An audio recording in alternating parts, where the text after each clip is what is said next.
So let me go over how I use automated rules to completely automate multiple entry-level positions with zero opportunity for human error and a lot of clarity, confidence, and time that I get, which allows me to make far more important investments in problem solving and honestly, enjoyment of life. Because the day-to-day, easily repeatable, logic-based tasks, the more time you spend doing them, the less time you spend making those problems that you face every day completely obsolete. So let's get into it.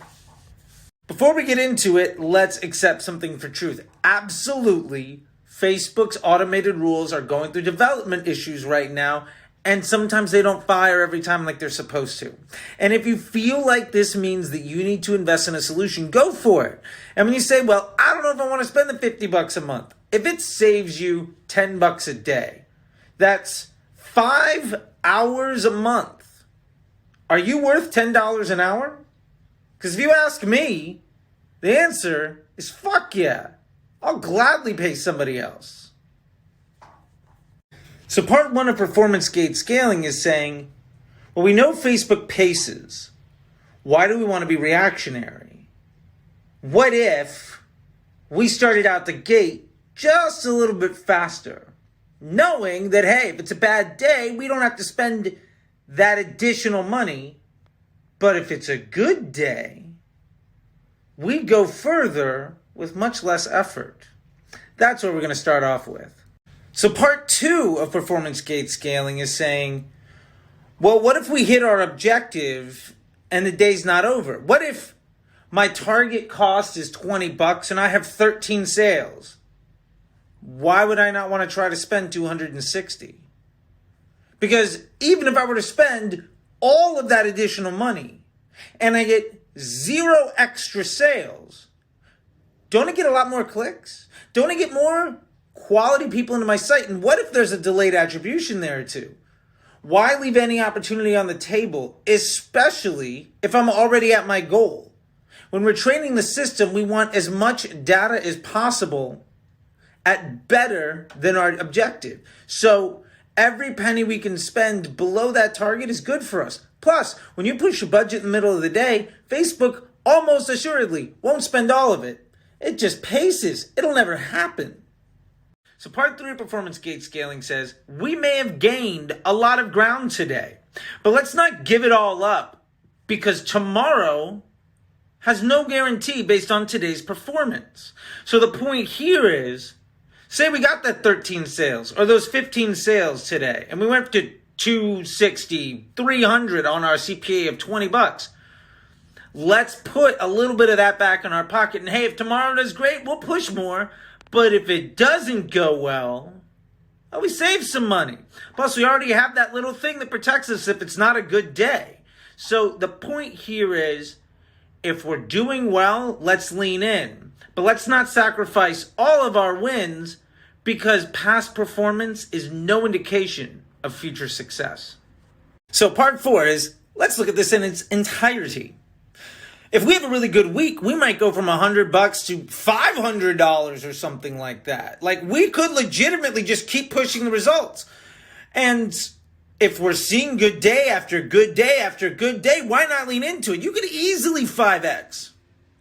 But if it's a bad day, we see that spend pull back. And if we have several bad days, that spend continues to pull back.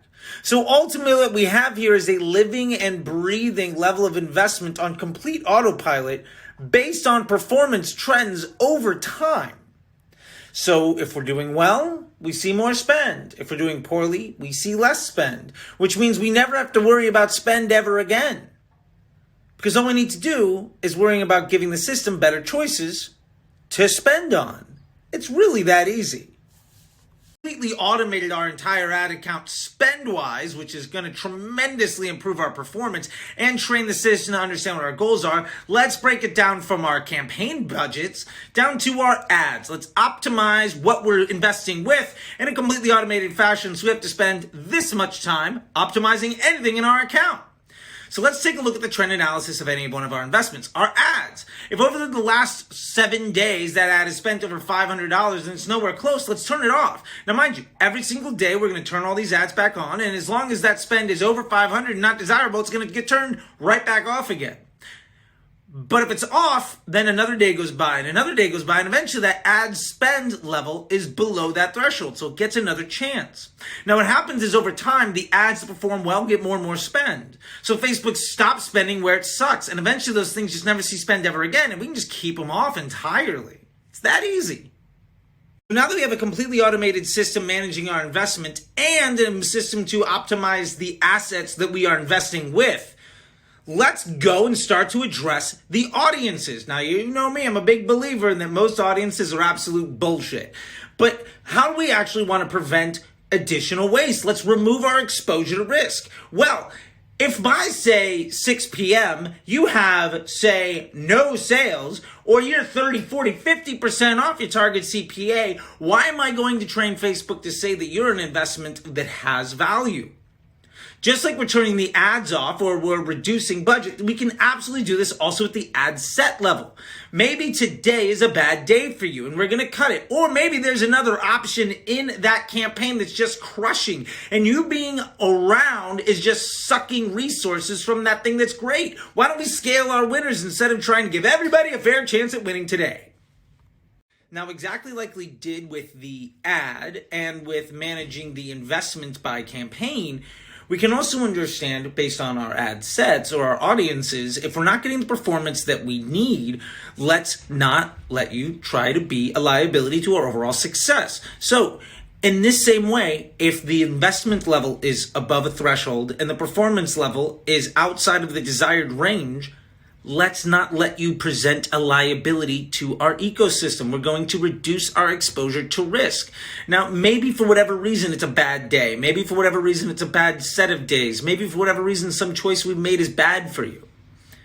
While the ads are getting turned on and off, the ad sets can also allow a better option to scale automatically by just not being another option that sucks away spend. And if you are a liability, let's not let you stay active.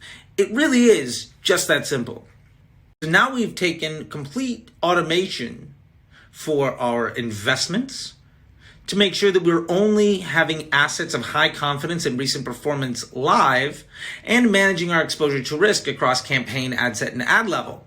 So at this point, we now need to understand what is an acceptable performance level. Most people make the mistake of looking at Facebook and saying, well, I need it to come in at $20 and Facebook says it's at 25, so that's not good enough. Well, let me ask you this. What percentage of overall revenue comes from Facebook as a platform? How much percentage of revenue comes from a non-paid acquisition? How accurate is Facebook? A lot of times, that number where you say, I need to make a sale for under $20 really means that your Facebook CPA could be 25 or 30 or 40 or 50, especially if you have LTV or retention based, or you're doing really good on your CRM levels. So measure your spend against revenue and volume to determine these platform level thresholds.